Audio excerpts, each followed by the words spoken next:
الحمد للہ رب العالمین والصلاة والسلام علی اشرف الانبیاء والمرسلین اما بعد۔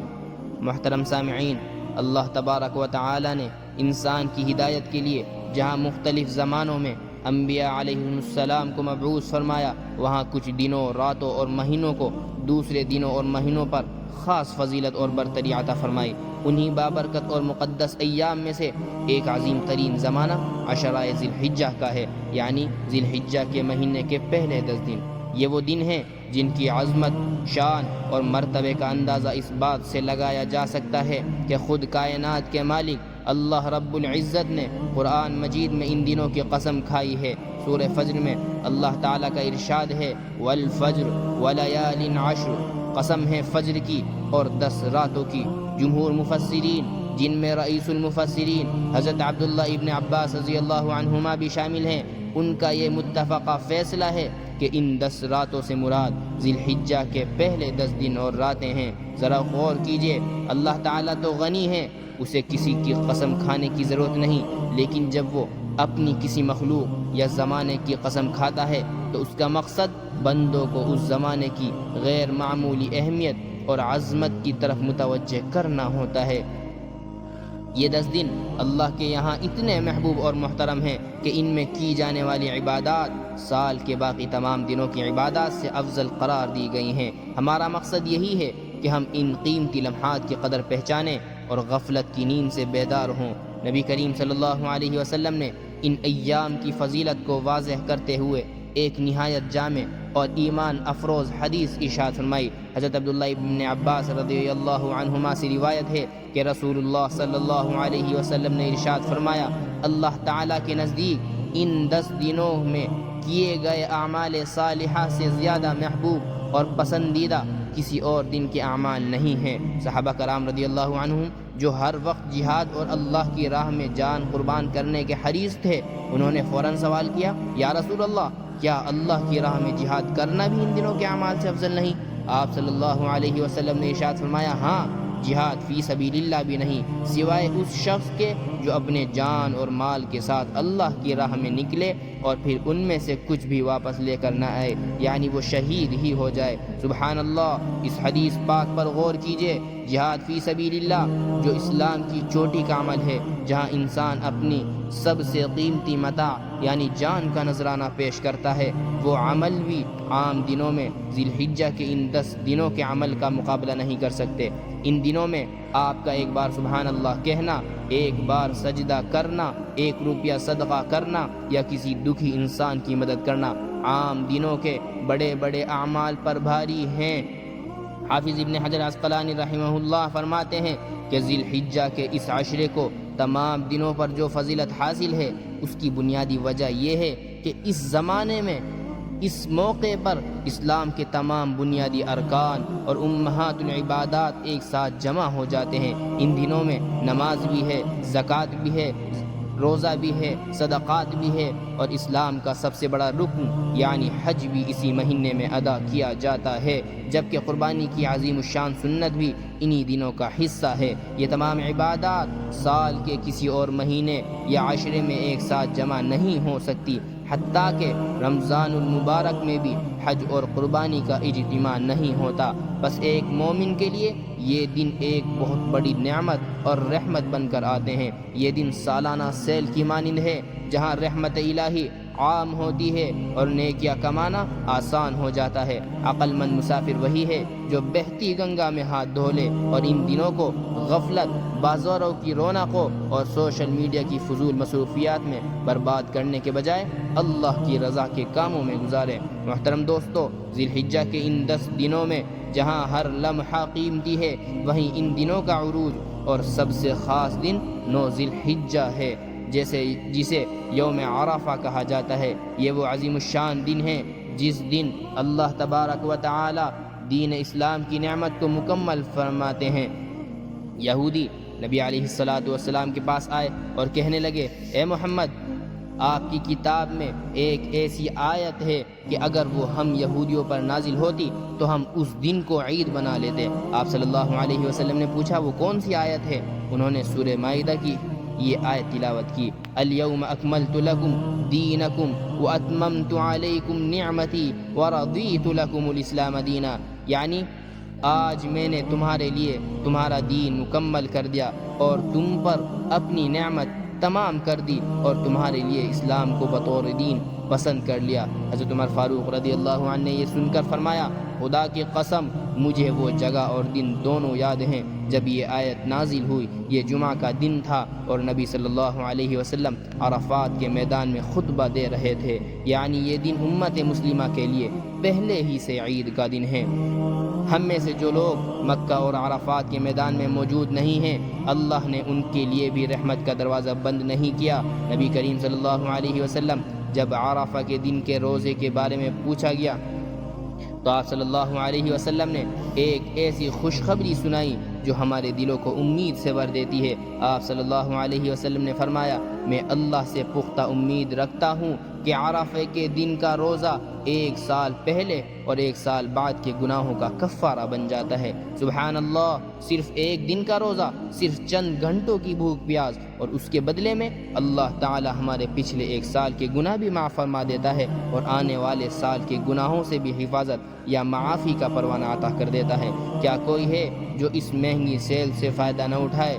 اس دن کی ایک اور بڑی فضیلت یہ ہے کہ یہ جہنم سے آزادی کا دن ہے۔ ام المؤمنین حضرت عائشہ رضی اللہ عنہا سے روایت ہے کہ رسول اللہ صلی اللہ علیہ وسلم نے فرمایا، اللہ تعالیٰ سال کے کسی اور دن میں اتنے بندوں کو جہنم کی آگ سے آزاد نہیں فرماتا جتنے بندوں کو وہ عرفہ کے دن آزاد فرماتا ہے۔ اس دن اللہ تعالیٰ اپنے بندوں کے اتنے قریب ہو جاتا ہے کہ فرشتوں کے سامنے میدان عرفات کے گرد غبار آلود روتے اور گڑ گڑاتے ہوئے حاجیوں پر فخر فرماتے ہیں اللہ تعالیٰ اور کہتے ہیں، دیکھو میرے یہ بندے دور دور سے صرف میری رحمت کی تلاش میں آئے ہیں، گواہ رہو میں نے ان سب کو معاف کر دیا۔ میرے بھائیوں، جب اللہ کی رحمت میدان عرفات میں اتنی جوش پر ہوتی ہے تو جو بندہ اپنے گھر کی مصلی پر بیٹھ کر 9 ذی الحجہ کو روزہ رکھ کر ہاتھ اٹھا کر رو پڑتا ہے، اللہ اسے بھی مایوس نہیں فرماتا۔ یہ وہ دن ہے جس دن شیطان سب سے زیادہ ذلیل اور رسوا نظر آتا ہے، کیونکہ وہ اللہ کی طرف سے بندوں کی دھڑا دھڑ مغفرت ہوتے ہوئے دیکھتا ہے۔ لہٰذا اس کا لب لباب یہی ہے کہ ہم 9 ذی الحجہ یعنی عرفہ کے دن کے روزے کا پختہ ارادہ کریں، اپنے گناہوں کی سچی توبہ کریں اور اللہ سے جہنم سے آزادی کا پروانہ لکھوا لیں۔ محترم بزرگوں، جب یہ مبارک دن شروع ہوتے ہیں تو ایک مومن کی زبان خاموش نہیں رہنی چاہیے، بلکہ اس عشرے کا ایک خاص اور لازمی عمل اللہ رب العزت کی بڑائی اور اس کا ذکر کرنا ہے۔ قرآن کریم میں اللہ تعالیٰ نے خاص طور پر ان ایام میں اپنے ذکر کا حکم دیا ہے۔ سورۃ الحج میں ارشاد باری تعالیٰ ہے، وَيَذْكُرُ اسْمَ اللَّهِ فِي أَيَّامٍ مَّعْلُومَاتٍ، اور وہ اللہ کے نام کا ذکر کریں مقرر دنوں میں۔ حضرت عبداللہ ابن عباس رضی اللہ عنہما فرماتے ہیں کہ ان ایام معلومات سے مراد ذی الحجہ کے یہی پہلے 10 دن ہیں۔ نبی کریم صلی اللہ علیہ وسلم نے ان دنوں میں مانگی جانے والی دعاؤں اور زبان سے نکلنے والے کلمات کی اہمیت کو واضح کرتے ہوئے فرمایا، ان 10 دنوں میں کثرت کے ساتھ تہلیل یعنی لا الہ الا اللہ، تکبیر یعنی لا اللہ اکبر، اور تحمید الحمدللہ پڑھا کرو۔ سبحان اللہ، یہ ان دنوں کا وہ آسان اور پر اثر وظیفہ ہے جو ہر شخص ہر وقت ہر حال میں کر سکتا ہے۔ آپ دکان پر بیٹھے ہوں، راستے میں چل رہے ہوں یا خواتین گھر کے کام کاج کر رہی ہوں، زبان پر اللہ کی بڑائی کے کلمات جاری رہنے چاہیے۔ یہ کلمات ہمارے دلوں سے دنیا کی محبت کو نکالتے ہیں اور اللہ کی عظمت کو دل میں بٹھاتے ہیں۔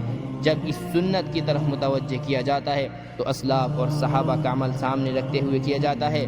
احادیث کی کتابوں میں آتا ہے کہ عبداللہ ابن عمر اور حضرت ابو ہریرہ رضی اللہ عنہما ذی الحجہ کے ان 10 دنوں میں بازاروں کی طرف نکل جاتے تھے اور وہاں بلند آواز سے تکبیریں پڑھتے تھے، اور ان کو دیکھ کر بازار والے بھی تکبیریں پڑھنا شروع کر دیتے تھے، جس سے پورا بازار اللہ اکبر کی صداؤں سے گونج اٹھتا تھا۔ ان کا مقصد خلوت اور جلوت دونوں میں اللہ کا نام بلند کرنا اور سوئی ہوئی امت کو یاد دہانی کرانا تھا۔ اس عشرے کا ایک اہم ترین اور واجب عمل تکبیرات تشریق ہے۔ یہ تکبیرات 9 ذی الحجہ کی فجر کی نماز سے لے کر 13 ذی الحجہ کی عصر کی نماز تک ہر فرض نماز کے بعد، چاہے نماز باجماعت پڑھی گئی ہو یا اکیلے، مرد ہو یا عورت، بلند آواز سے، خواتین آہستہ آواز میں ایک مرتبہ کہنا واجب ہے۔ وہ کلمات یہ ہیں: اللہ اکبر،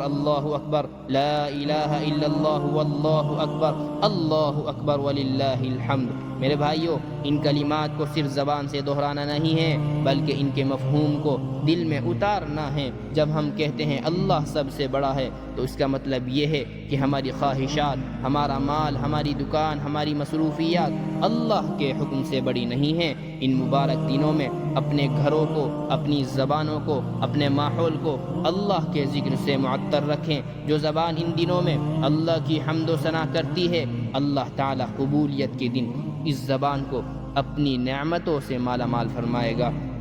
محترم ساتھیو، ذی الحجہ کے ان مبارک دنوں کا عروج اور سب سے بڑا مالی اور بدنی عمل قربانی ہے، جسے ہم عید الاضحیٰ کے نام سے جانتے ہیں۔ یہ قربانی دراصل سیدنا حضرت ابراہیم علیہ السلام اور حضرت اسماعیل علیہ السلام کی اس عظیم الشان قربانی کی یادگار ہے جو انہوں نے اللہ کی رضا کے لیے پیش کی تھی۔ جب باپ نے بیٹے سے کہا کہ میں نے خواب میں دیکھا ہے کہ میں تمہیں ذبح کر رہا ہوں، تو فرما بردار بیٹے نے جواب دیا: ابا جان، آپ کو جو حکم دیا گیا ہے وہ کر گزریں، انشاءاللہ آپ مجھے صبر کرنے والوں میں پائیں گے۔ یہ اطاعت اور یہ تسلیم و رضا کا وہ اعلیٰ مقام تھا جسے اللہ تعالیٰ نے قیامت تک کے لیے امت مسلمہ پر لازم کر کے زندہ کر دیا۔ اسی میں قربانی کا ذکر بھی کیا جاتا ہے، تو وہ ہمیں اس کا ظاہری گوشت اور پوست سے نکال کر اس کی روح کی طرف لے جاتا ہے۔ آج ہمارے معاشرے میں قربانی محض ایک تہوار، ایک رسم اور ایک بڑے اور مہنگے جانوروں کو نمائش کرنے کی رسم رہ گئی ہے۔ لوگ لاکھوں روپے کا جانور اس نیت سے خریدتے ہیں کہ معاشرے میں واہ واہ ہو، لیکن قرآن کریم ہمارے اس گمان کو توڑتا ہے۔ اللہ تعالیٰ کا واضح ارشاد ہے: لن ينال اللہ لحومها ولا دماؤها ولكن يناله التقوى منکم۔ اللہ کو ہرگز نہ ان کا گوشت پہنچتا ہے اور نہ ان کا خون، بلکہ اسے تو تمہارا تقوی پہنچتا ہے۔ سبحان اللہ! اس آیت پر غور کیجئے۔ اللہ غنی ہے، اسے ہمارے بکروں، گایوں اور اونٹوں کے گوشت یا خون کی کوئی ضرورت نہیں۔ وہ تو صرف یہ دیکھتا ہے کہ اس جانور کو خریدنے اور ذبح کرنے کے بیچ بندے کی نیت کیا تھی، کیا اس میں دکھاوا تھا یا خالص اللہ کی رضا۔ نبی کریم صلی اللہ علیہ وسلم نے ارشاد فرمایا کہ قربانی کے دن ابن آدم کا کوئی بھی عمل اللہ کے نزدیک خون بہانے سے زیادہ محبوب نہیں ہے، اور قربانی کا جانور قیامت کے دن اپنے سینگوں، بالوں اور کھروں کے ساتھ آئے گا، اور قربانی کا خون زمین پر گرنے سے پہلے اللہ کے ہاں قبولیت کے مقام پر پہنچ جاتا ہے۔ لہٰذا تم خوش دلی سے قربانی کیا کرو۔ میرے بھائیوں، قربانی کا حقیقی فلسفہ یہ ہے کہ جب ہم جانور کے گلے پر چھری پھیرتے ہیں تو دراصل ہم یہ عہد کرتے ہیں کہ یا اللہ، جیسے ہم تیرے حکم پر اس جانور کو ذبح کر رہا ہوں، اسی طرح میں تیری رضا کے لیے اپنے نفس کی ناجائز خواہشات، اپنی انا، اپنے تکبر، اپنے جھوٹ اور اپنی مادہ پرستی کو بھی ذبح کرنے کے لیے تیار ہوں۔ اگر جانور ذبح کرنے کے بعد بھی ہمارے اخلاق نہ بدلے، ہمارا رزق حلال نہ ہوا، ہمارے دل سے حسد اور کینہ نہ نکلا، تو ہم نے صرف ایک جانور کا خون بہایا، قربانی کی روح کو حاصل نہیں کیا۔ لہٰذا جب آپ ان دنوں میں قربانی کی تیاری کریں تو اپنی نیتوں کو خالص کریں، اپنے مال میں سے حلال کمائی کے ذریعے جانور خریدیں اور غریبوں، یتیموں اور مسکینوں کا حصہ اس میں خاص طور پر رکھیں۔ یہ دن ہمیں ایثار اور ہمدردی سکھاتے ہیں۔ محترم بزرگوں، عشرہ ذی الحجہ کے احکام میں سے ایک نہایت اہم، خوبصورت اور منفرد حکم وہ ہے جس کا تعلق ان لوگوں سے ہے جو قربانی کا ارادہ رکھتے ہیں۔ اسلام کی خوبصورتی دیکھیے کہ جو لوگ مالدار ہیں اور قربانی کر رہے ہیں، اللہ تعالیٰ نے انہیں ایک خاص عمل کے ذریعے ان حاجیوں کے ساتھ جوڑ دیا جو میدان عرفات اور منی میں احرام باندھے کھڑے ہیں۔ نبی کریم صلی اللہ علیہ وسلم نے ارشاد فرمایا: جب تم ذی الحجہ کا چاند دیکھ لو اور تم میں سے کسی کا قربانی کرنے کا ارادہ ہو تو وہ اپنے بال اور ناخن کاٹنے سے رک جائے۔ یہاں تک کہ وہ قربانی کر لے۔ ایک اور روایت میں الفاظ ہیں کہ وہ اپنے بال اور چمڑی کو بالکل نہ چھوئے۔ قربانی کرنے والے شخص پر یہ مستحب یا مسنون عمل لازم ہو جاتا ہے کہ وہ عید کا چاند نظر آنے سے لے کر اپنے جانور کے ذبح ہونے تک نہ تو جسم کے کسی حصے کے بال کاٹے، شیو بنائے اور نہ ہی ناخن تراشے۔ اس حکم کے پیچھے سب سے بڑی حکمت حاجیوں کے ساتھ مشابہت ہے۔ حج پر جانے والا جب احرام باندھتے ہیں تو ان پر بال اور ناخن کاٹنا، خوشبو لگانا ممنوع ہو جاتا ہے۔ وہ اللہ کے حضور عاجزی کی حالت میں بال بکھرے، غبار آلود چہرے کے ساتھ حاضر ہوتے ہیں۔ اب اللہ کی رحمت دیکھیے، وہ اپنے ان بندوں کو جو کسی مجبوری، بیماری یا رزق کی تنگی کی وجہ سے حج پر نہیں جا سکے، انہیں مایوس نہیں کرتا۔ اللہ فرماتا ہے، اے میرے بندو، اگر تم احرام باندھ کر مکہ نہیں آ سکے تو کوئی بات نہیں، تم اپنے گھروں ہی میں رہ کر اپنے ناخن اور بال نہ کاٹ کر میرے حاجیوں کی شکل و صورت اختیار کر لو۔ میں ان کی برکت سے تمہیں بھی حج کا ثواب اور رحمت عطا فرما دوں گا۔ سبحان اللہ، یہ اللہ کی اپنے گنہگار بندوں سے محبت کا کتنا بڑا مظہر ہے۔ یہاں ایک اور اہم مسئلہ بھی سمجھ لیں۔ بہت سے غریب بھائی بہن جن کے پاس قربانی کی استطاعت نہیں ہوتی، وہ سوچتے ہیں کہ شاید یہ حکم ان کے لیے نہیں ہے، لیکن سنن ابو داؤد کی ایک حدیث کے مطابق آپ صلی اللہ علیہ وسلم نے ایک ایسے صحابی سے فرمایا جس کے پاس قربانی کے لیے کچھ نہیں تھا کہ تم عید کے دن اپنے بال، ناخن اور مونچھیں تراش لینا اور زیر ناف بال صاف کر لینا، اللہ کے یہاں یہی تمہاری مکمل قربانی شمار ہوگی۔ یعنی جو غریب قربانی نہیں کر سکتا، وہ بھی اگر چاند دیکھنے سے لے کر عید کے دن تک بال، ناخن نہ کاٹے اور عید کی نماز کے بعد کاٹے تو اللہ اسے بھی اپنے فضل سے مکمل قربانی کا ثواب عطا فرما دیتا ہے۔ میرے بھائیو، یہ چھوٹے چھوٹے اعمال بظاہر آسان نظر آتے ہیں، لیکن ان کے پیچھے چھپی ہوئی اطاعت رسول انسان کو ولی بنا دیتی ہے۔ اس عشرے میں اس سنت پر خود بھی عمل کریں اور اپنے گھر والوں کو بھی اس کی تاکید کریں۔ محترم بزرگوں، دوستو، اب ہم اس مبارک عشرے کے آخری مرحلے پر پہنچ چکے ہیں، جہاں ہمیں یہ غور کرنا ہے کہ ان 10 دنوں کی برکات کو سمیٹنے کے بعد ہماری زندگی میں کیا تبدیلی آئی۔ ایک عالم دین جب اپنی گفتگو کا اختتام کرتا ہے تو وہ امت کو مایوسی سے نکال کر امید، توبہ اور عمل کی طرف لاتا ہے۔ یہ 10 دن دراصل ہمارے لیے ایک روحانی ورکشاپ کی مانند ہے، جہاں ہمارے گناہوں سے زنگ آلود دلوں کو اللہ کی یاد اور قربانی کے جذبے سے دھو کر صاف کیا جاتا ہے۔ نبی کریم صلی اللہ علیہ وسلم کا فرمان ہے، کل بنی آدم نبی علیہ السلام کا فرمان ہے، تمام انسان خطا کار ہیں اور بہترین خطا کار وہ ہے جو توبہ کرنے والے ہیں۔ ذی الحجہ کا یہ عاشرہ اور خاص طور پر عید کا دن اللہ کی طرف سے بندوں کے لیے انعام کا دن ہے۔ جب ہم اس 10 دنوں میں روزے رکھتے ہیں، کثرت سے تکبیریں پڑھتے ہیں، اپنے ناخن اور بال روک کر حاجیوں کی مشابہت اختیار کرتے ہیں اور پھر 10ویں ذی الحجہ کو اللہ کے نام پر قربانی کا خون بہاتے ہیں، تو اللہ تعالی ہمارے اخلاص کو دیکھ کر ہمارے پچھلے تمام گناہوں پر قلم عفو پھیر دیتا ہے۔ میرے بھائیوں، اصل کامیابی یہ نہیں ہے کہ ہم نے کتنا مہنگا جانور ذبح کیا، بلکہ اصل کامیابی یہ ہے کہ عید گزر جانے کے بعد بھی ہماری زندگی کا رخ بدل جائے۔ اگر ہم نے عید کے بعد پھر وہی جھوٹ، وہی غیبت، وہی نمازوں کی غفلت اور وہی حرام و حلال کی تمیز کو پس پشت ڈال دیا تو اس کا مطلب ہے کہ ہم نے ان مبارک دنوں سے صرف ظاہری فائدہ اٹھایا، ان کی روح کو نہیں پایا۔ قربانی کا گوشت تو چند دنوں میں ختم ہو جائے گا، لیکن جو تقویٰ اور پاکیزگی ہمارے دلوں میں پیدا ہونی چاہیے تھی، اسے ہماری موت تک باقی رہنا چاہیے۔ آئیے آج کے اس آخری حصے میں ہم سب مل کر یہ پختہ عزم اور نیت کریں، نمازوں کی پابندی۔ ان دنوں کی برکت سے ہم اپنی نمازوں کو کبھی قضا نہیں کریں گے اور انہیں ان کے وقت پر خشوع و خضوع کے ساتھ ادا کریں گے۔ نمبر 2، حقوق العباد کی ادائیگی۔ قربانی ہمیں ایثار سکھاتی ہے، لہٰذا ہم اپنے رشتہ داروں، پڑوسیوں اور غریبوں کے حقوق کا خاص خیال رکھیں گے اور دلوں سے کینہ اور حسد صاف کریں گے۔ نمبر 3، زبان اور آنکھ کی حفاظت۔ جس زبان سے ہم نے اللہ اکبر کی صدائیں بلند کی ہیں، اس زبان کو اب گالی، جھوٹ اور غیبت سے گندہ نہیں کریں گے۔ آخر میں اللہ رب العزت کے حضور دعا ہے کہ مولا کریم ہمارے ان مبارک دنوں کی تمام عبادات، روزوں، تکبیرات اور قربانیوں کو اپنی بارگاہ میں قبول و منظور فرمائے۔ ہمیں سیدنا ابراہیم علیہ السلام جیسا جذبہ اطاعت اور نبی کریم صلی اللہ علیہ وسلم کی سچی محبت نصیب فرمائے۔ اللہ ہمیں ان ایام کی برکت سے مالا مال کر کے ہمارا خاتمہ ایمان پر فرمائے۔ وآخر دعوانا ان الحمد للہ رب العالمین۔